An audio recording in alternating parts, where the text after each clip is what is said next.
Pansamantalang pinatigil ang exploration permit ng korporasyong balak gawing minahan ang Dupax del Norte sa Nueva Vizcaya. Ang dahilan alamin po sa report ni Jomar Villanueva. Jomar! Kasunod ng protesta at pagbarikada ng mga katutubo at mga grupo kontra pagmimina, pansamantalang pinahinto ng Mines and Geosciences Bureau ang exploration permit ng Vogel Corporation, isang mining firm na pagmamay-ari ng isang kumpanya sa London. Ayon sa Mining Bureau, ipinatigil muna ang mining exploration dahil sa tumitinding pagtutol ng mga residente sa Dupax del Norte.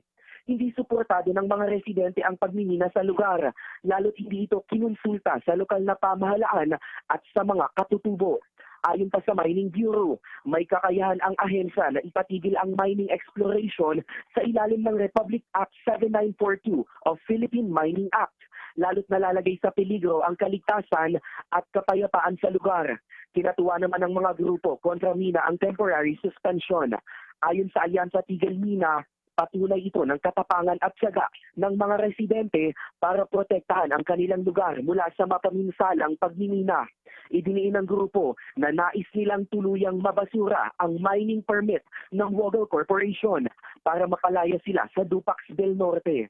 Nasa 6 na katutubo at isang environmental leader ang inaresto ng kapulisan kasunod ng pagbabarikada doon. Pinaiimbestigahan na sa Senado ang sitwasyon sa Dupax del Norte batay sa resolusyon ni Senator Kiko Pangilinan.